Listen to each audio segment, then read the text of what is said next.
大家好，我是小陈。我们继续来聊美化财报。今天我要介绍的是延迟认列成本。这一招是会计上常用的美化财报方式，是教科书的典范。首先，我们一样用小陈果汁店示范。假设小陈果汁店一杯果汁卖100元，成本是70元，利润是30元，可以卖100杯。所以小陈果汁店的销货收入就是1万元，利润就是3000元。如果小陈果汁店每年需要购买一台果汁机设备，一台设备是1000元，也就是说每年需要支出1000元。这笔钱可以归类于成本或是费用。如果归类于费用，当然可以进一步做高毛利率的数字。总之，直觉上今年的利润应该是3000减去1000，变成2000。会计上对于购入设备的开销，并不会直接记录当年的成本，而是会利用折旧逐年摊提。假设我们把1000元果汁机的成本分成5年摊提，每年摊提200元，那今年的利润就会是3000减去200，就会是2800元。透过这个方式，就可以让利润大幅增长。在会计的实务上，折旧摊提的方式非常多。至于摊提之后的成本到底该归类于成本还是归类于费用，也没有强制规定。这样的会计制度给企业非常大的操作空间。所以对于一般人来说，读财报的成本是巨大的，甚至大部分的专业分析师都不具备真正分析财报的能力。理论上，一间经营稳定的公司，不管采用什么方式折旧，不管会不会折旧，长期来看利润率都不会改变。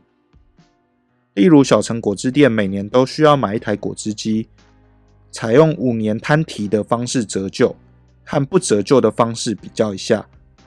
上图是采用分5年折旧的方式，下图是采用不折旧的方式。不管是哪一种方式，到了发展稳定的5年以后，每年的成本都是一致的。但是在发展扩张的前期，这里的折旧费用会被低估，所以也就能够做高扩张期的利润。更过分一点的手段，我们可以把每年应该支出的开销，例如店铺的装潢费用记录折旧摊提，甚至是果汁的原料成本记录折旧摊提，降低该年度的账面成本，就可以进一步把当年的利润做得更高。接着我们用实际案例来看看，挑选对象当然是 40% 以上净利率的台积电。为什么又选台积电呢？因为作为一家制造业企业，能够做出 40% 以上的利润，这明显不合常理。其中一定有美化财报，随便一抓，问题就一大把。台积电过去5年的财报都可以从公开资讯查到，但是财报中折旧这种小细节不会帮投资人做纵向的整理，所以我们需要一年一年从报表中调出来看。台积电106年认列的折旧摊销成本是2500多亿，但是设备实际支出金额是3200多亿。107年折旧摊销成本是2800多亿，但是实际支出金额是3000多亿。108年折旧摊销成本是2600多亿，但是实际支出金额是5500多亿。109年折旧摊销成本是3200多亿，但是实际支出金额是5200多亿。110年折旧摊销成本是4100多亿，但是实际支出金额是8300多亿。我们将折旧摊销金额、实际投资金额、销货收入等等整理成一个表。当然，这个表里面每个数字的单位都是千元，财报都会省略最后3位数。先解释一下要怎么阅读这个表。首先，销货收入就是每年实际的收入，可以看出收入确实不断增长。投资金额就是每年实际购买新的厂房、设备、不动产的金额。这里的金额是指买新东西，所有保养维护的成本都不算。当然，投资金额是不会被计入成本的，花再多的钱，对该年度的利润都不会有影响。认列折旧就是指每年账面上被认列的开销，指所有买过的设备摊销到未来的负债后，今年所要摊销的金额。这个数字会直接影响到该年度的利润。账务差异就是实际支出跟账面支出的差异，可以观察到每一年实际支出都高于账面支出，这显然不合常理。一家成熟稳定的公司，这个差异应该越来越小。财报上的差额别说变小了，连持平都没有，反而一年比一年多。利润和利润率都是账面上的数字，从账面上来看，利润率一直维持在 0.4 左右，非常优秀。调整后的利润就是用账面利润减去账面差异之后，揭露真正的面目。可以发现真实的利润以及真实的利润率是非常可悲的。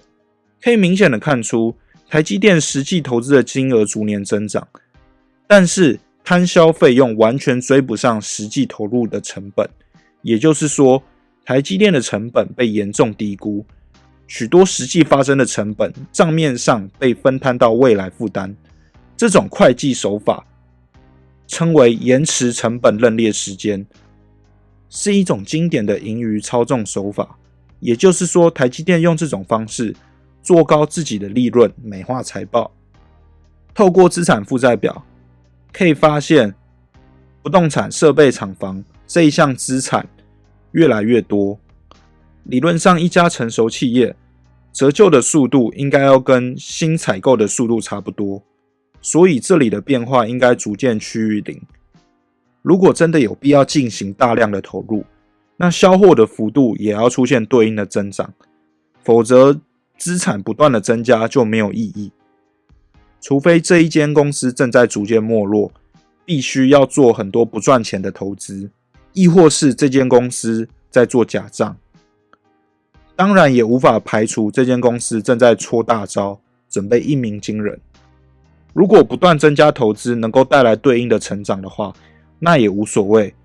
透过整理设备销货的关系图，就可以发现投资确实有带来成长，这是值得欣慰的一点。在设备上投资1块钱，就可以每年赚回 0.6 块钱。观察台积电的资本配置，大部分资本都是集中于只会贬值的设备，不动产的分量很少，所以不用期待不动产的增值可以创造营业外的利润。设备的折旧方式可以从财报中的说明看出，是使用5年摊提的方式折旧。根据这个数字，我们可以计算现在厂房内设备的加权平均剩余寿命。计算方式如上表。根据计算结果，剩余寿命是 2.2 年，也就是说，每投资1块钱，在接下来的 2.2 年，每年可以赚 0.65 元，共可回收 1.43 元，算是不好也不坏吧。所以对于该不该增加投资的金额，从财报上来看，应该持中立的态度。这期视频和上期视频讲了毛利率、净利率以及实务上怎么做高这些数据。我讲的内容尽量让完全不懂财报的朋友也能够明白，但是这样的说明势必要将会计的专业性降低，还有很多手法没有办法展开讨论。总之，你看到的丑陋和罪恶只是冰山一角。台积电的财务报表对于会计专家简直是宝库，可以好好品味如何美化财报，用于会计师的实际作业，或是作为教学案例都非常实用。套一句话，懂的都懂，水很深。最后提醒，台积电确实在美化财报，但是也不意味着台积电不能投资。就像一个人的履历很精致，并不代表这个人能力不行，只不过表示这个人很虚伪。我主要阐述的是，投资是全面性的，片面的理解就是在赌博。同时我也非常厌恶很多三流的分析师喜欢拿一两个漂亮数据，就告诉大家台积电值得投资。这种行为是非常糟糕的。如果你觉得这个视频有趣的话，拜托各位帮我点赞订阅。我是小陈，我们下期再见，拜拜。